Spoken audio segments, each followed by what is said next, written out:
Okay, good morning. We are going to look at the course history, class rank, and transcript guide. However, this is going to be broke up into two sections. Today, we're going to look at course history. We're also going to look at transfers and homeschool imports. Then in January, we will look at the class ranks and transcripts and GPAs and so forth. So the document that we are going to look at today, and there's going to be a couple others too that I'll refer to as we're going through in the Learning Center.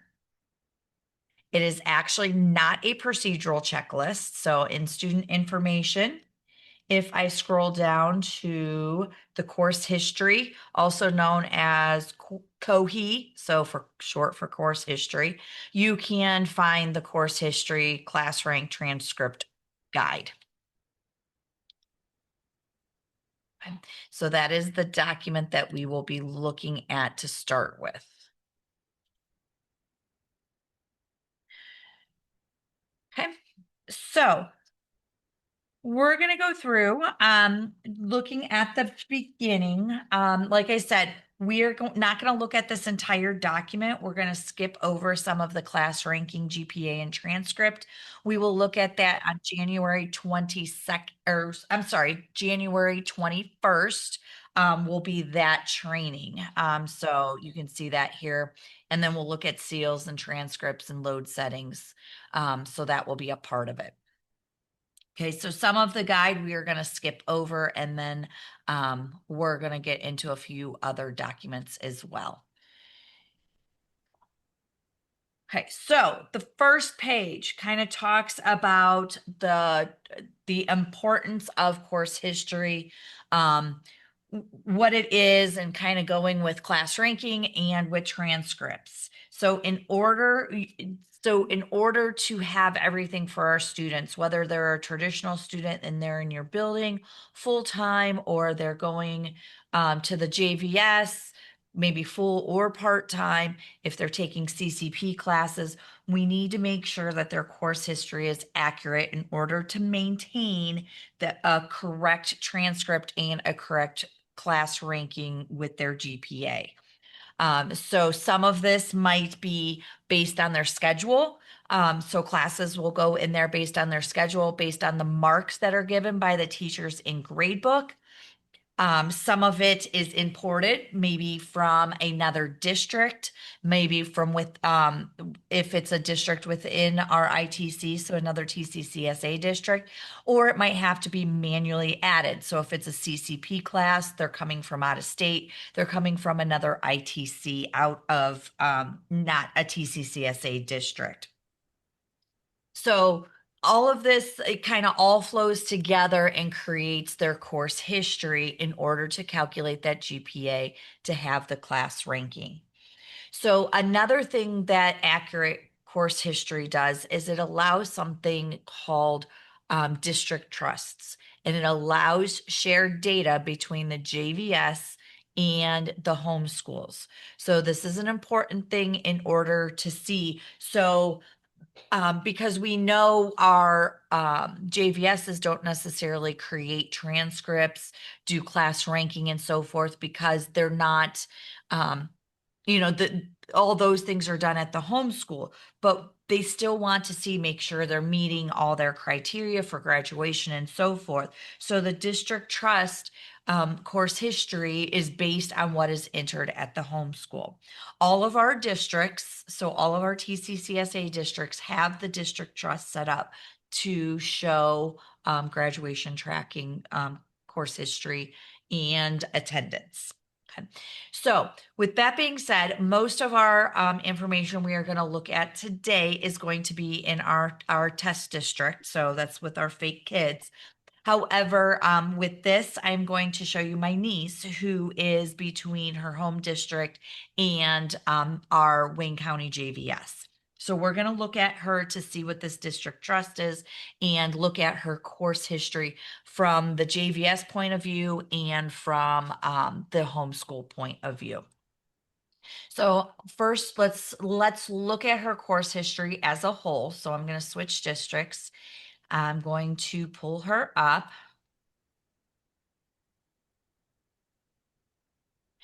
So when we're looking at Abby, I can look at her course history. So when I look at her course history, I want to make sure it is as accurate as possible. So when I'm looking at this, it's going to have this year's information. So you can see she's already completed some CCP classes. It's going to have the import from the Career Center. So from 24-25, it has all those final grades. And then it has her previous high school years. So we're going to talk about this a little bit more in depth, and we're going to look at this screen. But what I want to show you now is looking at that shared data. So it's based on populating from here, but now if I go into Easy Query, and then I have shared student data.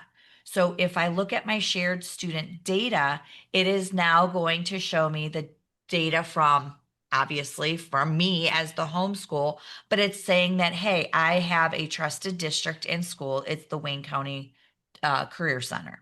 So then I can see things. So right now I am looking at the data review for daily absences. So it's looking at her homeschool and it is looking at the JVS. So it's going to show me that information based on the dates here. So you can see her absences there. Then you can look at other information, the general tab, which is going to show, student, the address and contact information and so forth. You can look at things on your FS standing, your FD attributes, your graduation tab. So all those things that you see in the student profile, you can see here as well. It's not editable, but you can view it. Here is the main one, our course history. So that course history needs to be up to date. So for example, I already showed that Abby has already completed some courses this year for her CCP. So those have been entered. So now the Career Center can now see that information. But looking at it at the homeschool, if I go to course history, give it a second to populate. Okay, you can see it's going to say, hey, what years do you want to include? I can leave it over to the side to see multiple years. Okay, so I can see the home district or I can see the shared district. Now, if I look at this, this is kind of going to be messy. So I just want to look at my earned grades because those are the finals. That is what calculates in the GPA. And for our transcripts, it's usually that earned credit.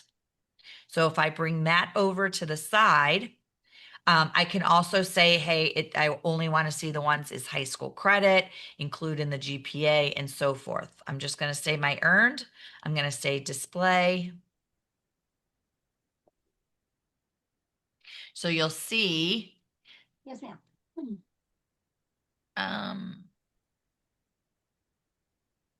Why did that not come through? Where's history? Oh, you know what? Sorry. We're the home district. So let's display that.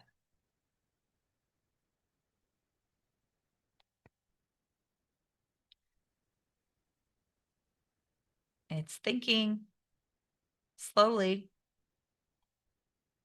There we go.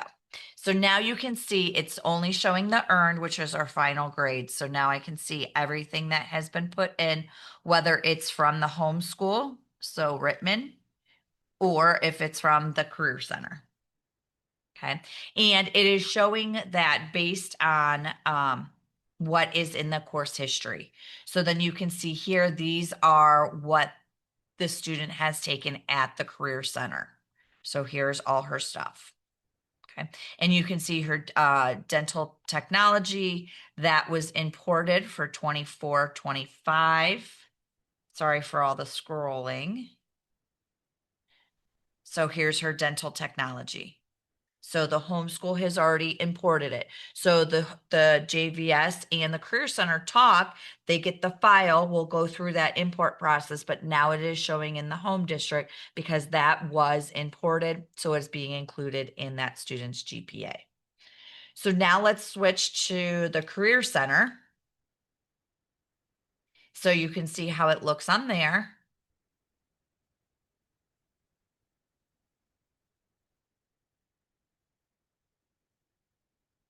Okay, so same concept, everything's the same. They still have course history here.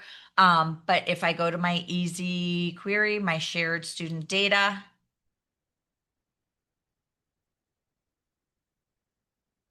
okay, so it shows that I have a trust with Rittman. So then I can look at the Career Center information and notice it's showing everything. So I can go back to those earned marks and just display the earned for both the home district. In this case, the home district is now the JVS. It switches and it's shared with the Rittman, which would be the student's home district. Okay, so we can see the classes that she's taking or has taken, and then Rittman's. So you can see all that information here. So again, based on entering that information in the course history and those import processes with the homeschool. Okay. So now we are going to skip pages 3 and 4 if you're looking at the guide, or if you have it, just take it and throw it away. We don't do pages 3 and 4, so you don't really need those or cross them out like I did, but we are going to skip all the way over to page 11.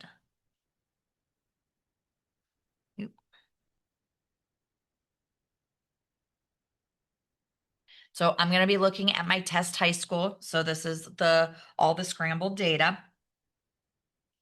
And we are going to go into a student's course history. So I'm going to put a student in context. If you don't put a student in context first, it will ask you later, but it's under SIS, student, and then course history. And then you can see there's the GPA history. So we're going to look at that real quick. So if I look at my GPA history, you can see here's my 25 calculations. Nothing has been updated since October 15th. Okay, so the weighted or the unweighted CUME GPA has not been updated. Okay. So back to my course history menu and go into my students' course history. So let's take a deep dive into the screen to see what we see. So when you're looking at this, and if you're looking at the document, you're like, my screen looks absolutely nothing like the document. That's because most of the time our filters are hidden. So there's this little link right here that says show filters. So if I click on that, that brings up all the things that I can see. So again, I'm stating this because a lot of times they're like, well, we can't see this in the course history and we entered it, the student completed that class. It's based on what was in your filters, and if those filters are hidden, you might be missing something. So typically when we're looking at our course history, we're looking at our course type of earned. Okay, because a lot of times our transcripts and our GPA is not based on our progress 1, which would be our grading period grade, or our progress 2, which is the average. Some districts do prefer to see the average because they don't want to wait till the end of the year for an all-year class. They want to see that average at semester time, so they do bring in progress 2, so they can see that, which is, again, progress 1 is grading period, progress 2 are averages, and then earned is your final grades. So I'm going to leave it at earned. What years to include. So, if you want to go back multiple years, you can just leave everything to the left side and it's going to show, I believe it shows up to 6 previous years. So it will automatically do that for you. Then what type of marks do you want to include? If you are going to have something like all or even progress 2 and greater, then you might want to say, what you want to see. But since I am showing earned only, it will only pull in a final mark. So I don't have to choose that if I'm doing earned only, but you can if you want to. The show manual courses with no marks, is this set to no? If it is, you probably want that set to yes, because as you are doing manual entries, there are 2 tabs, which we'll get into. The first tab is putting in the course information. The second tab is actually putting in the grade that the student earned. distractions, clicking on the wrong button, whatever it might be. There are times where you might miss putting in a student mark. So displaying this by saying yes, it will show that course that does not have a mark associated with it. And then you can show things such as is high school credit. This is great for any of our middle school students who have taken those middle school classes that were high school credit, whether it's algebra, whether it's an ag class, something like that, that it should be high school credit. That's going to pull that over as well. So you can see that. Now, here is what you can view. So everybody can be different. Okay. So you can pick and choose what you want to. Some of these, of course, across the top, you're going to want to see what school it was, what school year, et cetera, et cetera. But there are other things that you might want to see. So you can see here, I have the attempted credits, the earned credits, my marks. But maybe I want to see if this course has a level of difficulty, which would be my weighted courses. So I can pull this over and now it's going to display that as well. So you can see there's multiple things here so you can customize what you are going to see. Okay. Now, once you have everything set, you click on view history and you'll look at my course heading or on my table headings. Once I click on view history, that's going to update my table headings. And now I have that level of difficulty and I can see that he's taken some weighted classes. Okay. Now, if it's something you like, you're like, this is perfect. I like it. I always wanted to show these things. When you are in your show filters, you can say, I want to, and say, save my settings. So then every time you come to the screen, it is going to hold those settings. But like I'm not going to click on it because I like mine set up how it was. But like you saw, I was able to add something extra and just click the view history button so I can see more details here. Okay. Okay, moving on. When we are looking at our course history, and I'm going to hide my filters because that takes up so much room. So when we are looking at our student and our course history, there are a couple things that you will see. One, you can see the pencil. So if you see the pencil, that means you can edit that course history. Typically, that is a manually entered course, and you are able to edit it. Whether you're going to edit the marks, whether you're going to edit, the name, whatever it might be, you're able to edit. Okay. If you are in the current school year and they have courses, you can also edit it there. Okay. But then you will also see the lock. So that means that this is locked. This course history is coming from a student that was enrolled in that class in a previous school year. So we can't just edit it here because we're in the 25-26 school year. Okay, so we're going to look at English 11 here. So maybe the student, and this isn't a good practice. So I'm stating that now. It's not a good practice just to go in and change marks because marks should match up with the grade book. But if there's cases where they turned in a project late and they had an incomplete and it needs to be updated, something like that, there are cases where it does need to be manually updated. So I'm going to go into the 23-24 school year. I'm going to find my student, Corey. Now you'll see I'm on the course history, but notice it looks different because this is my current year. This is what I'm scheduled to for this school year. And you can see my final mark for my English 11 was an A minus. I have the option to click on the pencil because it's the current school year.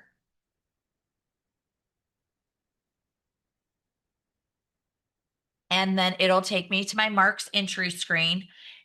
Depending on your district, make sure you're choosing the correct final grade. So some districts have a semester final 1 and a semester final 2. So depending on which one you are altering, in this case, in our test district, we only have an all-year final. So I'm going to say apply and view grades. And Corey was not supposed to have an A minus. Corey is supposed to have a B plus. So we're going to change that, and we are going to say save the changes. So now when I go back to my current school year, 25-26,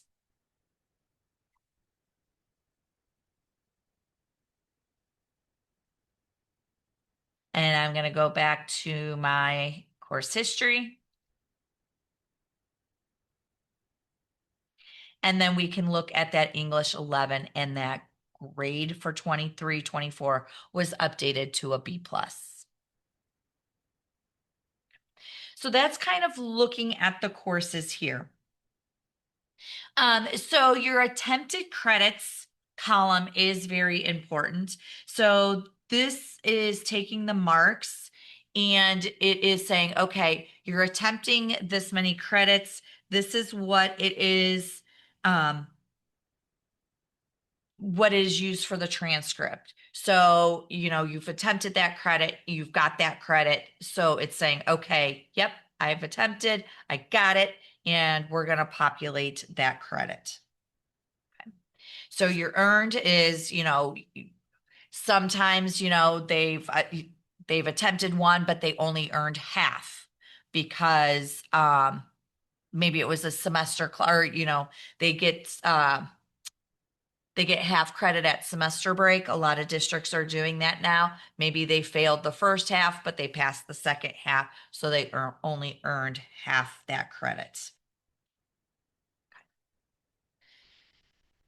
Okay, so moving on, we looked at editing, which is on page 16, adjusting their marks, which is page 17.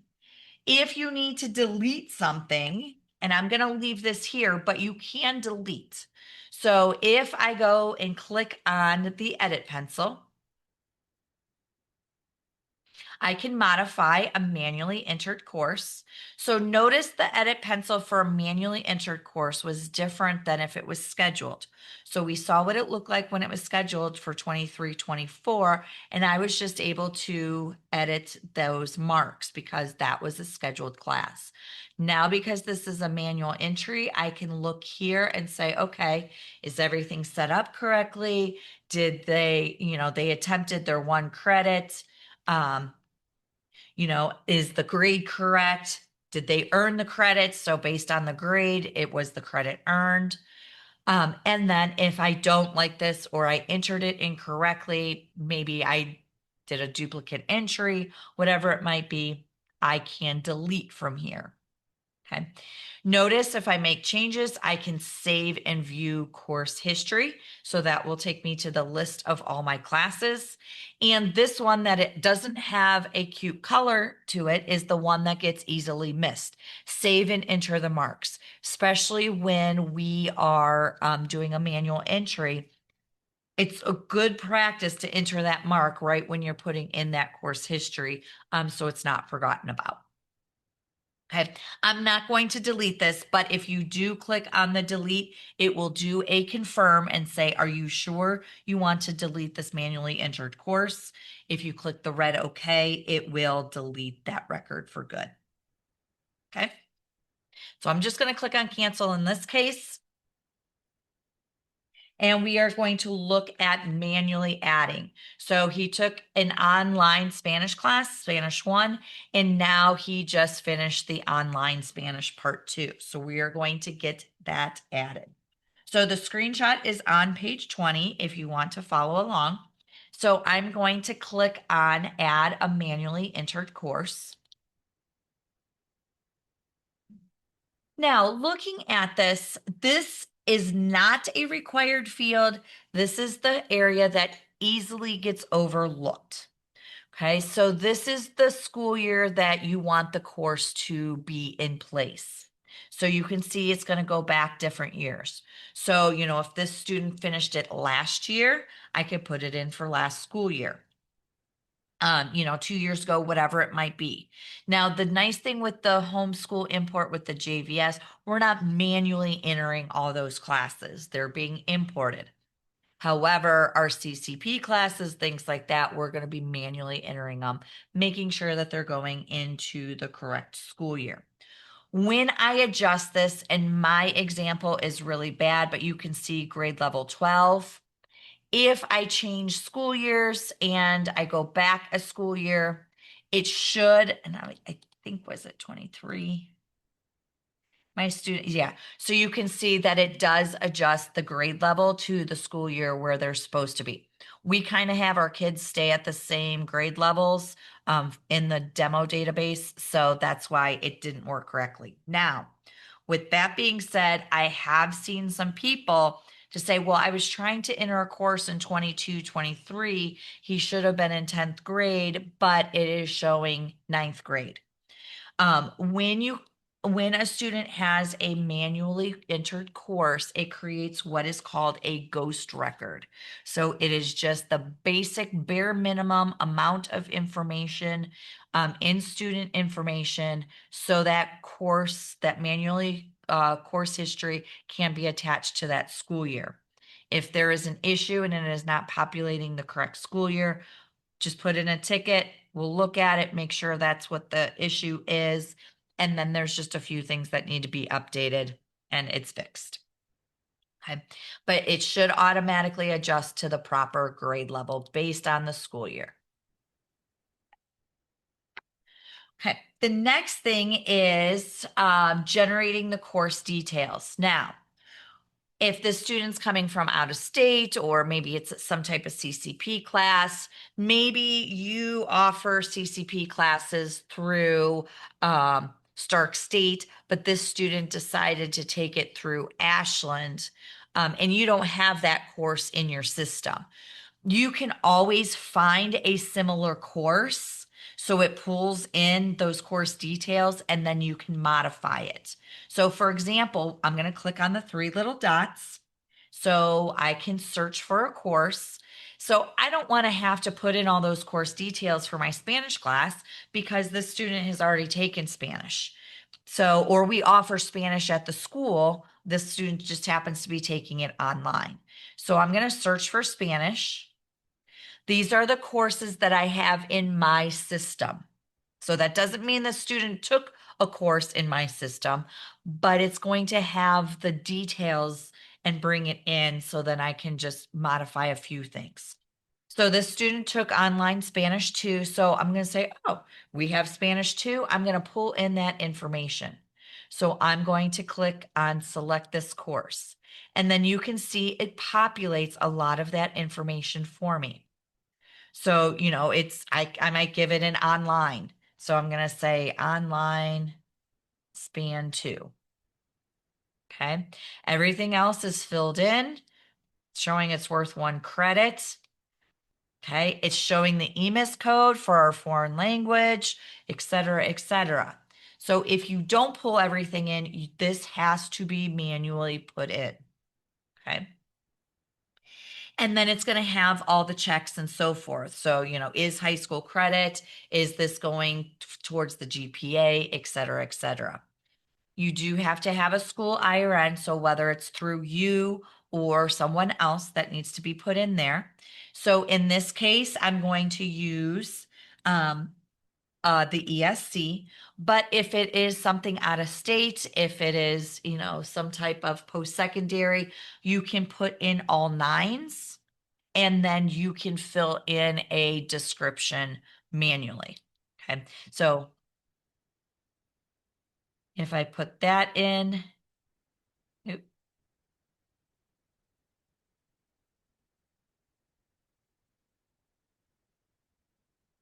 you can see it says PSEO or out of state, and then I can modify that if I want to. Okay. But in this case, I'm going to click on this. I'm going to find the ESC.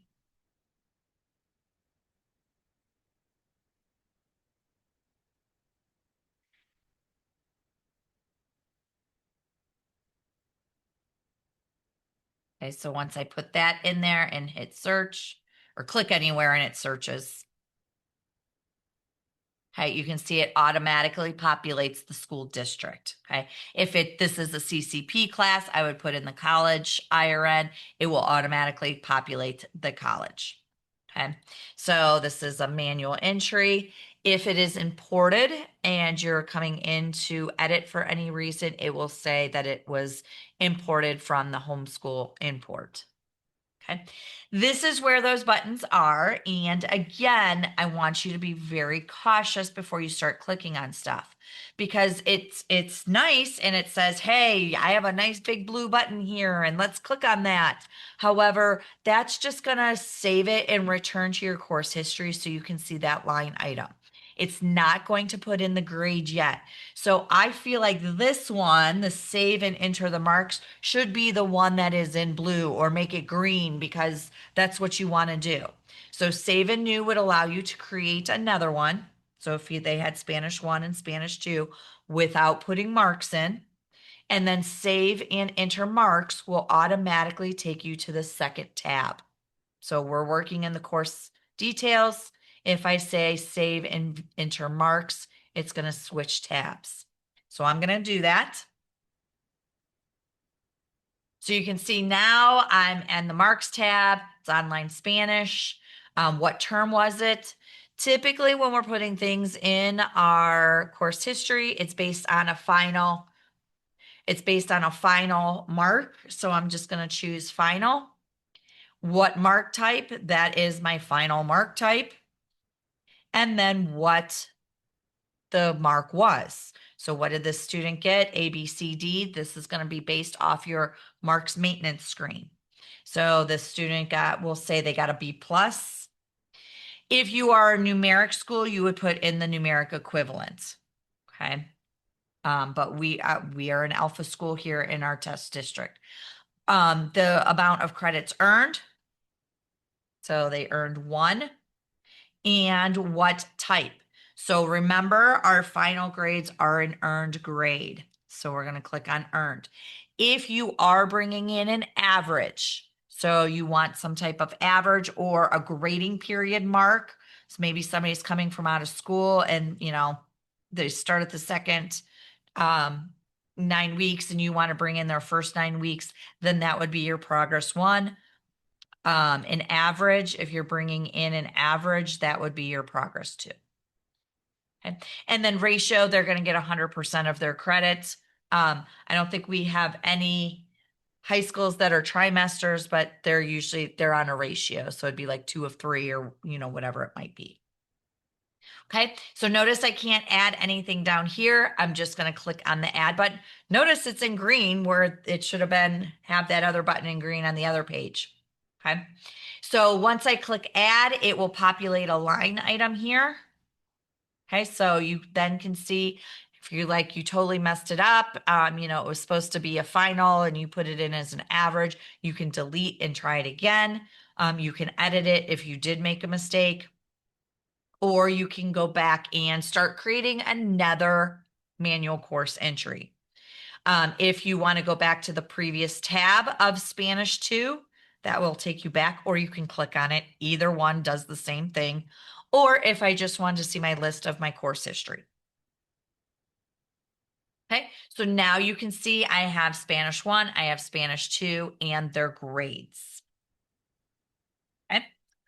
With that being said, anything that is entered manually into the student course history, or if it is edited for any reason in the student course history, if I go back a level to course history into my GPA, notice it does not automatically update my GPA. I would have to manually go into my GPA set and get that updated so that it will take into consideration that new course. So you can see here, if I'm looking at all my school years, okay, so it's showing that it is included in the GPA history, which we're going to go more through the GPA when we look at the transcripts because this part is so important with them. But then you can see here, my GPA here is based on today's date. So the student should be getting a 3.19. but the GPA has not been recalculated since October. So I can go into my GPA set. And again, it's kind of the beginning part of this, like pages 5 and 6, and we'll go into more details in January. So I'm just going to do my regular cum. I'm just going to hit my refresh.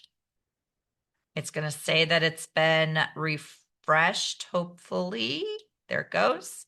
And then remember, when you're doing this, it will not automatically update this screen yet. It is in my management to see, just like any of your R reports. Okay, so you can see that this has been completed. So now if I refresh my screen, you'll see that it has been updated as of right now. Okay. So that is all we are going through of the course history, class rank, and transcript guide. Are there any questions with that?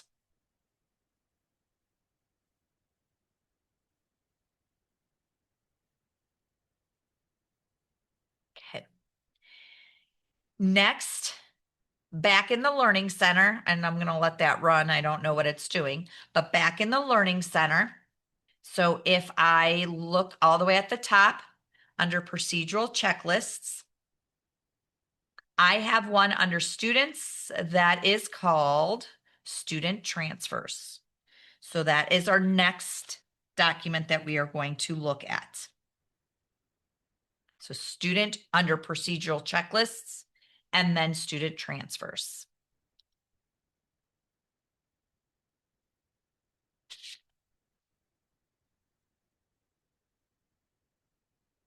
Okay, there are a lot of scenarios in here. We are not going to go through all of them. We are going to look at a single student, and then we're going to look at bringing that single student in with course history, attendance, and assessment data. So we're going to look at scenarios 1 and scenario 8. And then we're going to look at Appendix F and G when we're done completing this.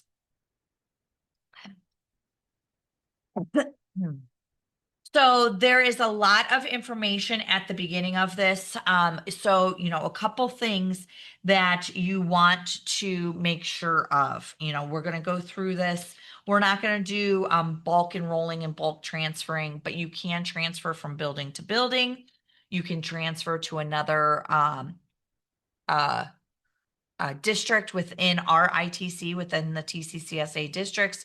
You can also transfer some things to another ITC. You cannot transfer course history outside of TCCSA districts. So one of the first very caution on page 3, if SIS, student information, finds a match from within the district when registering a student, okay, it will prompt you to say, hey, we have a match here. If this is their primary attending building, if you want that to be changed, you are going to say yes, unless you are trying to dual enroll a student into 2 buildings within the same district. Okay. So just be cautious of that. So look at your student. Are you going from, the middle school to the high school, or are you bringing another student in and they're saying, hey, something is matching? Okay. The FYI right there is, it's actually talking about the ghost records. So when you bring in the course history and attendance, it creates that fake record in that school year. So if it's a senior that has just moved in, it's going to have a ghost record for 9th, 10th, and 11th grade with their course history and attendance when it's imported. Okay. So also, you have to remember, if you're transferring a student out of your district, this also does not automatically withdraw them. You still have to withdraw them, but you don't want to withdraw them until that student has been accepted by the new school. If the sending student has an EMIS ID that matches a student in the receiving district, the student will transfer using the bulk enroll detail option, and the student will be enrolled with a unique EMIS ID. If you attempt to enroll the student using the bulk enroll option on the pending student screen, a message will display that the student has a matched EMIS ID. You would need to transfer the student using the detail button, and we'll look at the detail button here in a little bit. And then a new unique EMIS ID will have to be assigned. So again, depending on what you're doing, you really need to look at that, because you don't want Susie to be matched with Johnny and then say, oh, yep, transfer Susie in, because now Susie just took over Johnny's information. So yes, it will override. So be very cautious. Again, we're just going to look at a single student, so we can look at all the details on that screen. So we're going to look at scenario 1, transferring a single student. So I am going to find my niece again, and we are going to transfer her to TCCSA district. So let me bring up. I don't know why I got slow all of a sudden.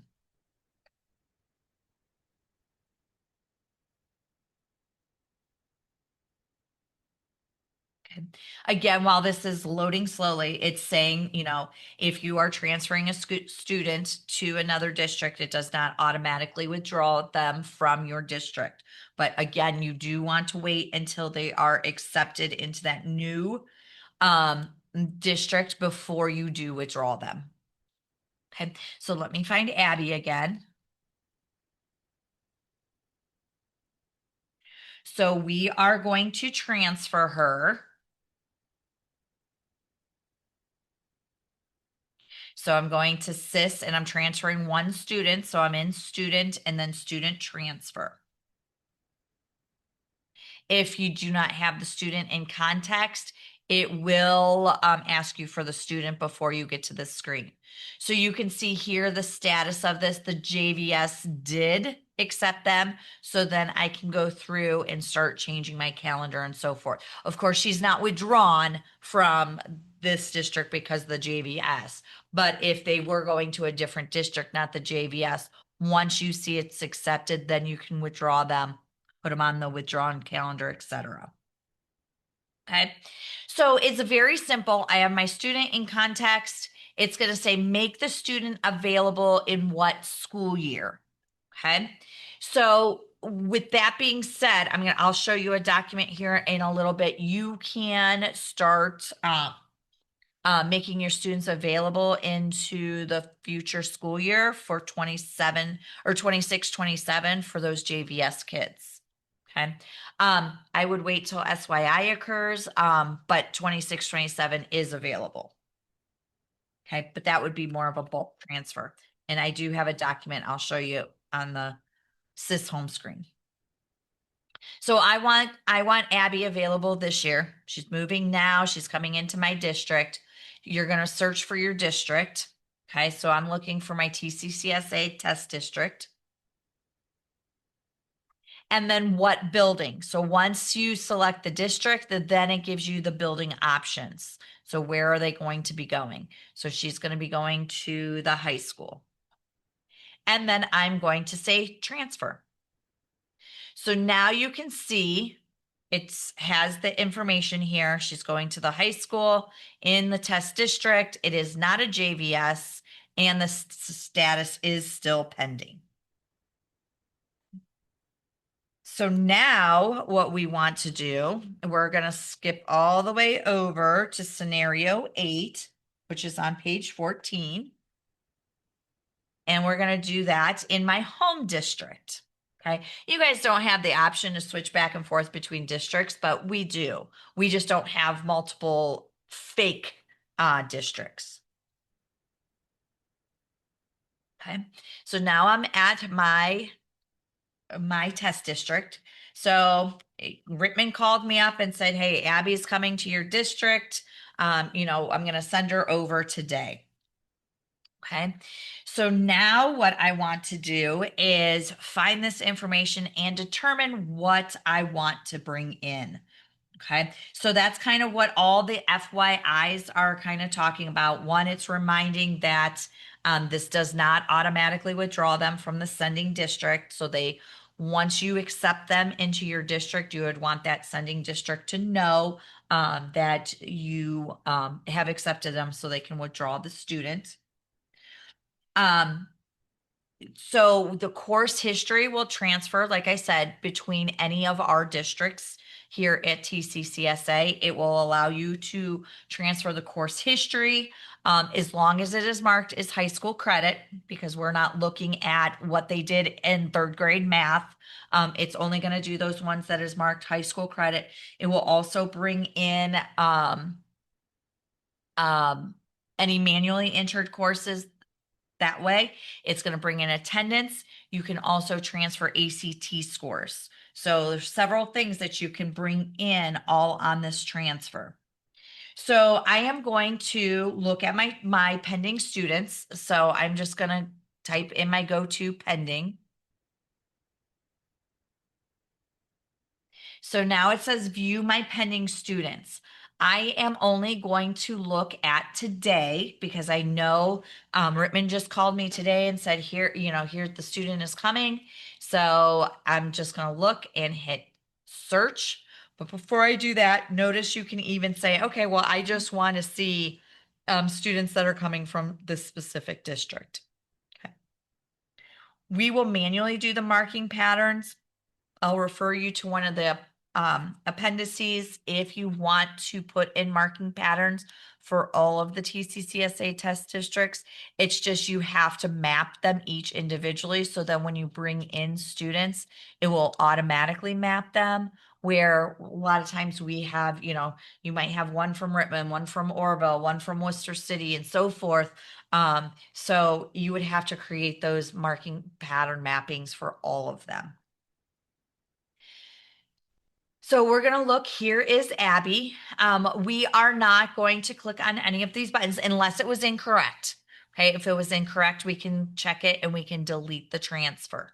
Okay, but the important thing is, and I have a big red star next to this in my document, is to click on the details tab, because this is where we are going to get everything set up, from mapping all of the marking patterns to registering the student into our district.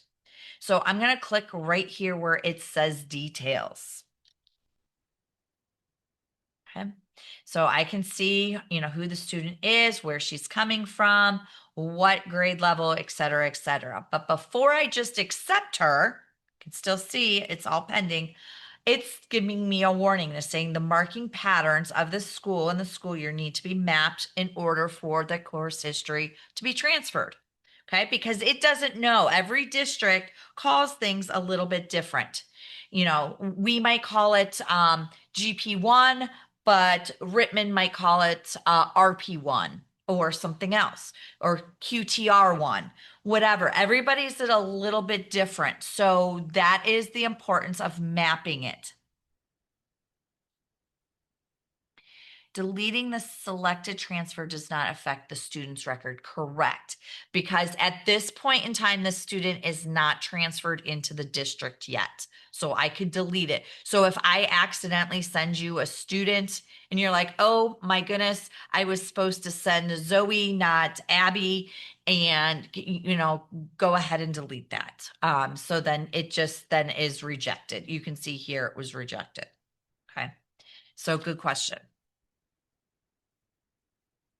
So I'm going to click here where it says click here to map the marking patterns. So this is where I'm going to match everything up. So the marking patterns are what determines how grades are going to be calculated for the student. So like a semester grade. Is it going to take GP1, GP2 to create a final? Is it going to take GP1, interim one, and exam one to create the final? What is all involved? So like I said, every school is different, but those have to be created in the school in order for the calculations to happen. So you can see some of these have already been mapped because I might have enrolled his brother too. So they're already completed. But if I click on the pencil for, let's say, 22, 23, okay, you're going to see different things are mapped together. Okay, so semester one final is going to semester one and the final mark. Okay. So, and then my grades here, we don't have an A plus, but the sending district did, but that's just going to account for an A. And then all the other ones, we're going to make sure they match. If they do not match, okay, it's going to say not loaded. So the sending district had a mark that is not in our marks maintenance screen. So that is where this row is coming from. This is our marks maintenance screen. Okay. So if everything looks correct, I'm going to hit save. And then I can go to my next grade level or school year. So I'm going to do the two that are remaining. So that is this year. And we'll set it up.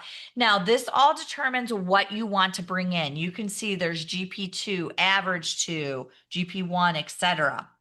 Now, if this student is coming mid-year and you want to average everything, it is good to do all of them.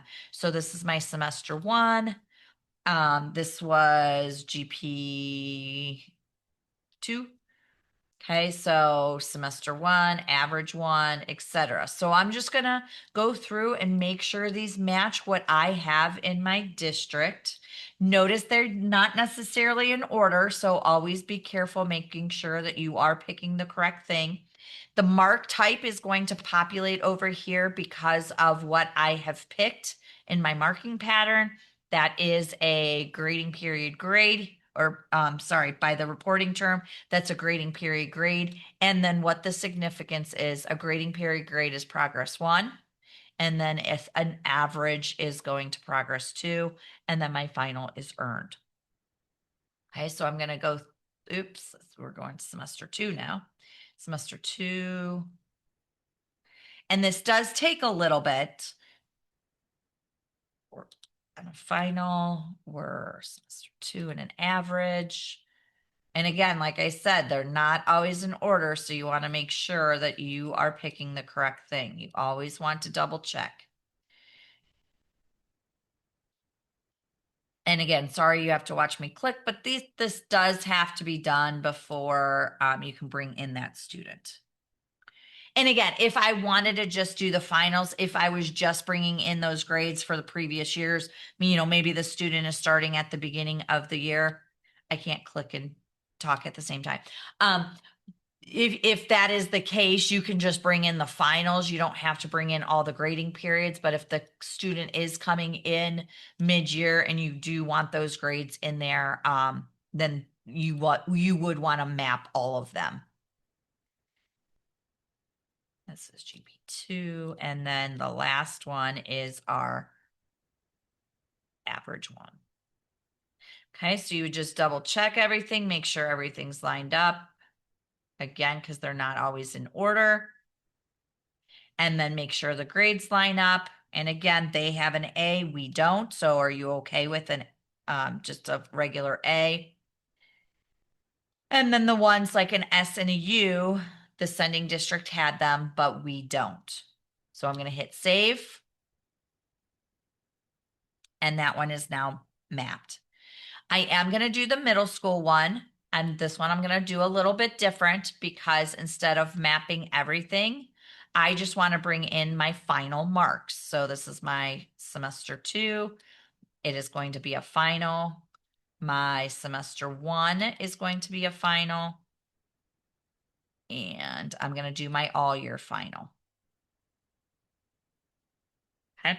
Same grades, because I just want a final grade from that middle school class. I do not want all the grading periods and averages and so forth. So in that case, I'm just doing those finals. So now everything is mapped. Okay, so I got my green light go. So now this is going to take me to my pending student screen. where I am ready to register the student. Now, I'm going to read a disclaimer. So remember, we don't have access to final forms, but all of our districts do have final forms. So if you are transferring a student in, let the parents enroll the student in final forms, have the sending district do the transfer. You can then do the pending and enroll them. Once the student is in student information, okay, so once they're enrolled, go to final forms to update the student with the new Dazzle ID. Okay, so their ID that's generated in student information. And then you can pull them in from final forms. Okay, but you do want to make sure that you update final forms with that student ID so it matches in student information. If not, you're going to have two records. Okay, the one from final forms that's going to create the student and the one that you enrolled. Okay, so based on updating final forms with that Dazzle ID, it will match the ID and update the student record with all the details that the parent put into final forms. Okay. Okay. So with that being said, now I'm going to go through the registration process. So I got the student in. I'm going to click on register. Now this is when the student is coming into my district. Because up to this time, if I would have looked for her, she would not have been in the system. Okay, so it's going to have some basic information. What grade she's in. She's going to come in as a 12th grader. If I want to fill in any of these things, if I have an EMIS ID for her, if not, it's just going to go based off your student information options and go to that next student ID. This in this case, there's not going to be a match, but if I click on next, if there was a possible match, it is if you put in a student ID, or I'm sorry, an EMIS ID, if there was a possible match, it will stop at this tab and give you the warning to say, hey, we found the student. Look this over. The Susie and Johnny case, you want to make sure that, were they the same person? Aren't they the same person? If they are not, there's the details, just like we saw earlier. You would click on the details to find out. And so you might need to edit or alter before you complete the registration process. Okay, so next is our detail information. So this is our admission date. We need to make sure. So when is she starting? She's going to start today. So we're going to put that in there.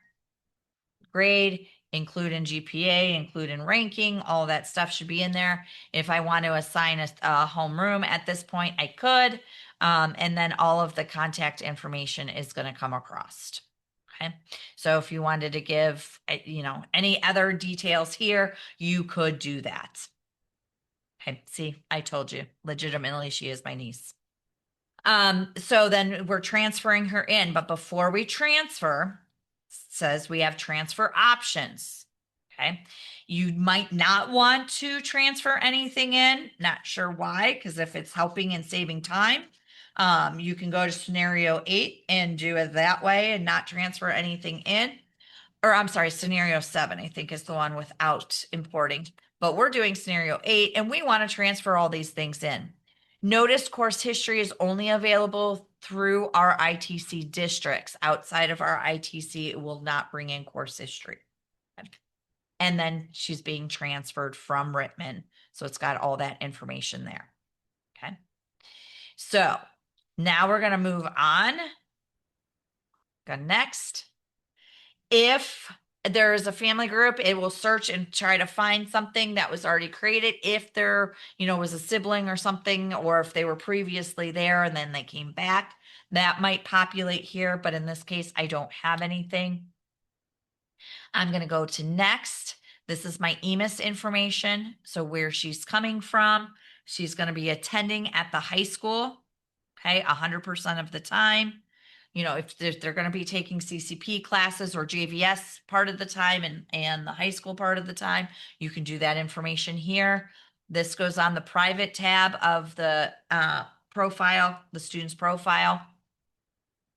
And then you'll notice you have these 3 tabs here. They will be available because I checked that that transfer those 3 things with my registration. So now if I click on next, it is going to say, okay, in course history, what do you want to transfer? So typically, and remember, everything has to have the is high school credit checked. So notice I have a middle school, but I don't have anything elementary. That is because at the elementary level, we never have anything is high school credit checked, or it should not be. So I'm going to check everything because maybe she took, could be a VOAG class, or she took Algebra 1 or whatever it might be. I want to make sure that that is included.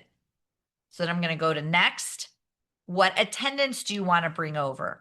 Well, she's a senior. Do I care about the middle school attendance? No, I just want their senior or their high school information. So I can check and uncheck, or I can just check the high school attendance. Okay. And then assessments. Even though in the document somewhere, I don't remember where, it says that it'll import several different things. Typically, it'll only import the ACT.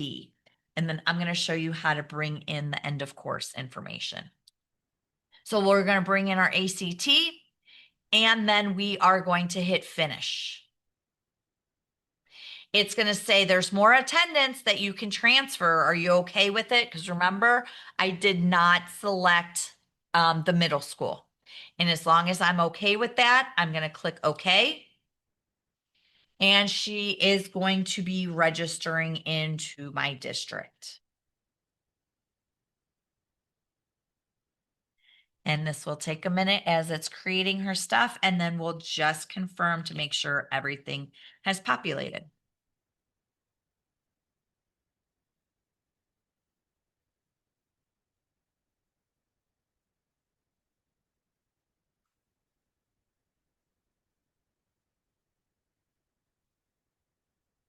I don't know why my computer is so slow today.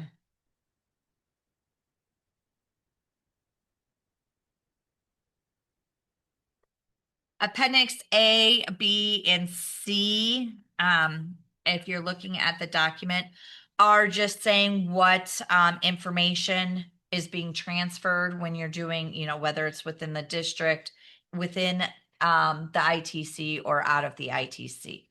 Okay, so my student was saved successfully. It's showing me some warnings. It's showing me some warnings, okay, that, this is not something that I have it's not in the receiving district. So this is not a course number or a course name that I have, okay? But that's okay. So now let's go look at our student. Okay, so if I go into my, let's get her in context here.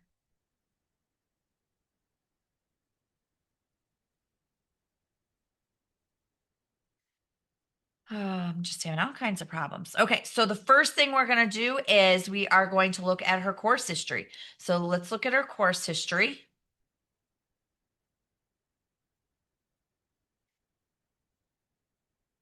Yes, there are those other assessments, but they typically do not import. The ACT does import correctly. So it does say that it'll bring in some of the others, but you might get an error when you import those. So just an FYI on that. So now you can see all of her information. And we looked at her earlier, so we know she took the dental tech and so forth. So anything that was in Rittman was now brought over into the TCCSA test high school. Okay, showing all the credits that she has completed. I'm going to go back to my students. I am going to go into my assessments, go into my ACT, and then you can see her ACT scores. She had 2 assessment dates. It brought both of those over. I'm going to go back to my students. I'm going to look at the attendance. Now, because it came from the other district and was transferred in, it is considered an external absence because it's outside of my school. So I'll click on external absences and it's going to show the information that was brought in. Okay. If I go, the last thing that we're going to look at for Abby is her student transfer. You can see now that it has been accepted. If I go back to Rittman should also see that it has been accepted, which then means that they could withdraw that student. Okay. So it'll either be pending, accepted, or rejected. Okay. Then a few things, Appendix D, we still looked at those first couple. They had, what's being transferred. Appendix D is setting up that those mapping defaults for a specific district if you want to. If you look through that and you're like, yes, that's something that I'd be interested in, please reach out via help desk and we can walk through that through there. But those are those directions. We are just going to look at Appendix F and G is our transfer in and our transfer out. So if I look at, I'm just going to type in transfer, student transfers, here's my transfer in and transfer out, as well as pending students. So we saw our pending students earlier. So my transfer in history, if I look at today's date, I would see Abby listed on here. Okay. And who did all that information, where she came from, etc. Here's her details tab that's going to bring in that, show me what information was brought in. So course history, attendance, and assessments. And then, okay, so you can see everything that was brought in. Okay. And then you also have your transfer out. So the sending district could look at transfer out. I don't have anything here in the home district, but they could look at the transfer out history for a specific day and see who they transferred and to where. Okay. So those are, that is that document. Okay. But before we finish with student transfers and stuff, like I said, it typically only brings in the ACT. So we have a senior here that we're dealing with, and they have end of course exams that have to deal with graduation. So we, depending on what district they are coming from, that district might be able to send you an assessment extract. Okay. So, oh, I forgot to, I'm on a different computer and I had the file saved. I was just going to bring it in. So this would be, we would ask Rittman for this document. So we'll go back to Rittman and we are going to go into SIS. We're going to go into our assessments and our extract. Okay. Then what it's going to do, and this is pretty specific, so it's going to look for the student and or an ad hoc membership. So you can extract multiple students. So if you had a group of students that, several students that are moving, maybe a family, you can create an ad hoc and have them all at once, or you can have multiple student IDs. Okay. And then down here, what are we extracting? So it doesn't look like these are drop downs. They don't have little arrows on them, but if I click on it, it is a drop down. So there's no reason why for the senior that I would want to pull in my fourth grade or, fifth grade assessments. But what I am looking for is my end of course assessments. So here's my end of course. Okay. So again, I just have my student ID. So it's looking for that one student and I'm sending the end of course assessments. So I'm going to say extract. So it creates a CSV file. It just put it in my download, so I'm going to leave it there. And now I'm going to go back to my receiving district, so my TCCSA test district. Okay. So now what I'm going to do is I'm going to import that in for my students. So let's look at Abby real quick. So if I look at her assessments and look at her end of course, she has nothing. So now we're going to import. So I'm going to go to Sys Assessments and Assessment Imports. Okay, be careful. There's 3 of them. There's the management, the history, and we actually want to do the import. The assessment type. Okay, so you think of this like you got to think of this hard. Okay, you're like, oh, well, it's an end of course. Well, no, it's coming from a different district. So you're not sure. Just pretend you don't know exactly what they sent you, but they sent you the extract. So it is called the assessment extract. Okay, just like the sending district goes to assessment extract to get the data out of there. We're going to bring in that assessment extract from that sending district. Okay. If you try to bring in the end of course, it will not bring those in. Okay. So we want assessment extract. I'm going to browse, and it was in my downloads. So I'm just going to grab that real quick. And I am going to say upload.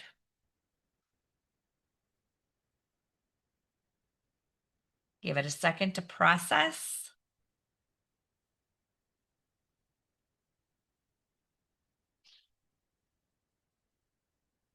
It should not take this long, but everything is going slow today. So if you're wondering, you're like, oh, I'm never going to remember that. Where did she get that information from? Oh, there it goes. So I can view the import history. I can view the import management to make sure everything has matched correctly. So it's showing what was happened. Okay, Shelley Baltic imported that. It didn't match. It matched to Abigail. So then now if I go to Abby and go to her assessments and look at her end of course, it brought all those in. So the assessment extract can be for other types of files besides just the end of course. Okay. So if I click on my Learning Center and go into the Learning Center, where is this information? So if I just type in assessment extract, so that is going to pull in this information with the screenshots that we just went through. So here is your breadcrumb trail, making sure you have that student ID, picking what you would like. Then if you want to import that one, that document, and these are just their little guides. And then I'm going to do my assessment imports. If I could spell it correctly. Okay. And then that's going to go through that screen that we just looked at. And I have mine highlighted real big so I can see that I am choosing the assessment extract. Okay. So again, those are just references. If you want those for yourself, it's in the Learning Center. Any questions before we move on to the homeschool import and export?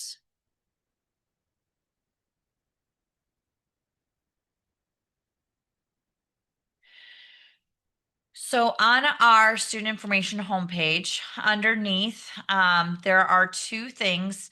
It's the JVS marks and attendance for import and export. So this was created several years ago. I worked on updating it, but I found that The Learning Center has one as well. So when Sherry created it, she was trying to create the scenarios for each district specifically. And I realized that some of those were out of date because some of those, like for example, I know Hillsdale now has a semester final 1 and a semester final 2, where, 2 years ago they did not have that. So their process has changed. So I'm going to refer, even though this is here and I will update it, I'm going to refer to the one in the Learning Center. But the other one I wanted to point out is transferring JVS students for the new school year. So that one is here, how to transfer them in bulk. So you can start getting them in students that you know that have been accepted. So again, at the Learning Center, it is a procedural checklist. So under student information, my procedural checklist, and then it is called homeschool import exports. And some of these things I can't do because of how it imports and exports. We're going to go through some of these screens, but all the information is in this document. So it is very easy to do the import and export as long as you are sending the correct information. Okay. So any school can actually do this export. It doesn't just have to be, well, your JVS is sending it based on the homeschool, but it could go to a community school. It could go to, uh, non-public school, whatever it might be. You can extract these. We just typically we're so used to going to the homeschool. So so keep that in mind if you're seeing something, or a bunch of students are coming from someplace else, they can do the homeschool export for your building. Okay.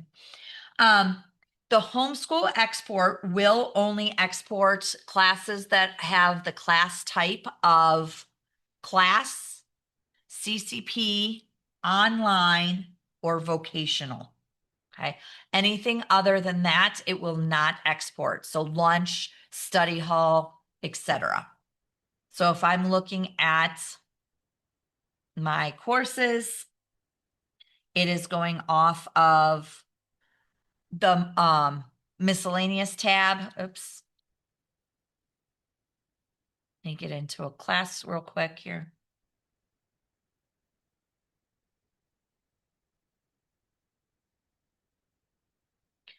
I don't know what is going on with this computer. You would think I could say it's the Wi-Fi, but it's not because it's hardwired. So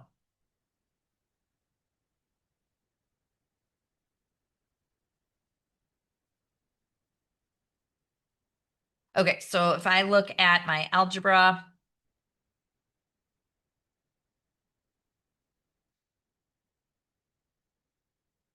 so it is off the miscellaneous tab and it's looking at this. Okay, so again, it's only going to do class, CCP, which in the document it calls it post-secondary. It is our CCP, and vocational and online. All the other ones it will not export. So just be aware of that. Okay. So first process would be my JVS. So, and I'm just going to do this all in my test district, just because this is the scrambled data. So the first thing that would happen is the JVS. So we're going to pretend that this is the JVS, TCCSA JVS. So I am going to come in here and where am I going? Management, import exports, and I am going to do a homeschool export. Okay.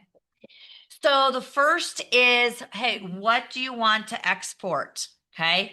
So this is how you are matching things up. So I have marking patterns for all year, first semester, and second semester. Okay. So if I'm just bringing in my overall grades, I might just be doing, oops, I don't want that there. I want this here. Okay. So I just want my final mark for my all year classes to be final. Okay. If you're doing some type of average, you might bring in an average. So some districts do bring in an average. So they might have an average here, and then they also want their final grade. So again, it's depending, but what do you want? You probably don't want you don't want them to be sending each of the grading periods. So GP 1, 2, 3, and 4, and then the final grade. So typically it might be average and final. And then if you have a semester final, which I don't, you might bring that in. But in this case, I just want my semester only classes to bring in the final and a second semester only class to have a final. So whether the student is taking an all year class, a first semester or a second semester, it is going to bring those marks in. Okay. So again, this would be the JVS doing this. They are going to export by SSID. That is the best. EMIS ID is available, but remember, EMIS IDs are not, they're not specific like an SSID. Only one student, one SSID. EMIS IDs are based on the district, and there can be multiples, which can cause issues. Then the JVS would pick the home district. So, Rittman, Ashland, whatever it might be, they're going to pick that district. And then they're going to click on export. And it is going to create a SEQ file, which is basically a text file. Okay. And I can't do this because we're not a JVS. And if I export it, then that's all the students' data. And I don't want to do that. Okay. So then next, what we're going to do is we are going in our home district. So fast forward, we're now in our home district. Okay. So I'm going to go to my management again. I'm going to go to import export. And now, so the JVS has sent me my file. Okay. So now I'm going to come in to import it.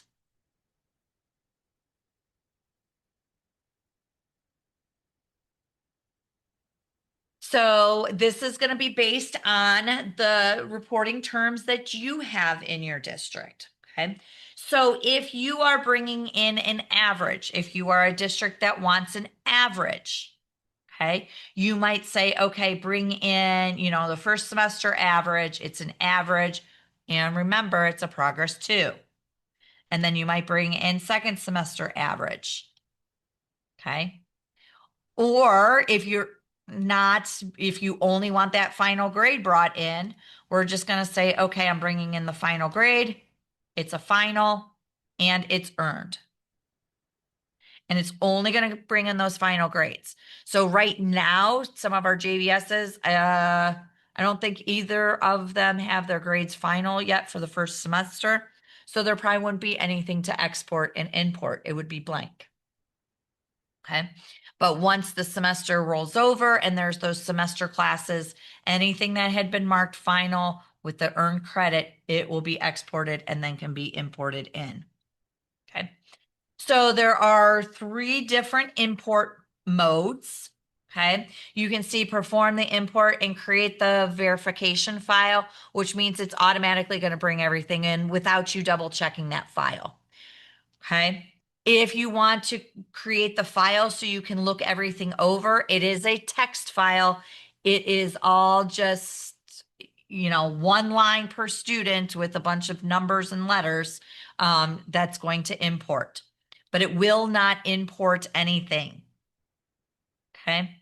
And then this is an on screen so you can kind of look at it and see what's going on before you even do anything. So again, those are your 3 choices. If you're ready to import it, you would choose the top one to perform the import. And then it always creates a verification file, which is just that text file. We're going to import based on the student IDs, the SSIDs, I'm sorry, the SSIDs. Because remember, those are unique. So there should not be any overlaps. It will match the students up and bring in their information. Okay. Everything else is pretty much stays the same. So the only one that might be a district option is the remove pluses and minuses from the import. So if the Career Center offers plus and minus, but you do a straight A, B, C, D, F, you don't want those pluses and minuses, you can remove it. So you would put the check mark there and it would only bring in, so if the student had an A minus, it would bring over an A. Okay. Never use this. I don't know why it's there because everything says don't use it. So I'm telling you don't use it because it will override the location from the import file. So if you're getting this from Heartland Tech and you put something in here, it is now no longer going to say Heartland Tech. It is going to say whatever the IRN that you put in here. Then you would find that SEQ file, and then you would bring that in and say import. Okay. Anything in your course history, which I believe I have an example of that. Anything in your course history will state that it has been imported through the import screen. Let's look at his course history. I thought I brought stuff in, but I'm not sure. I might have manually entered it.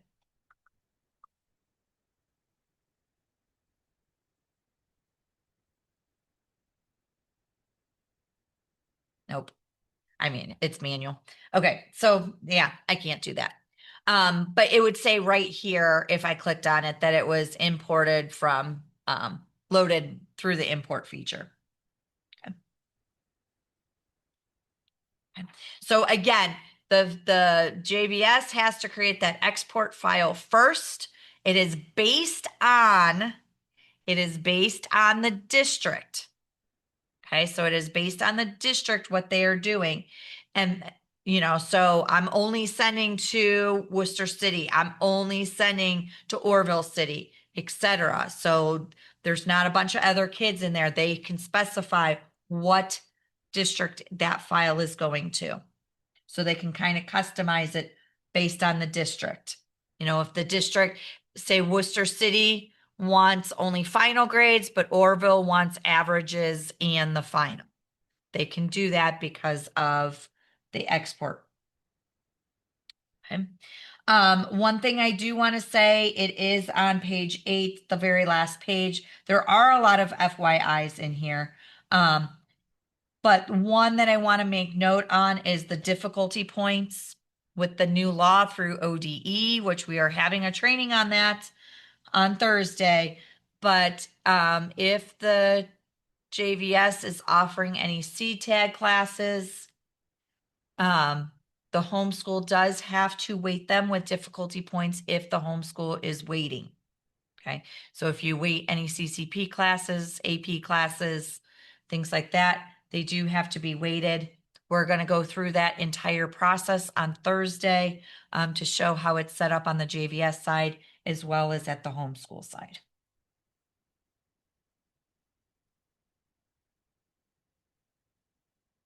Okay. Any questions?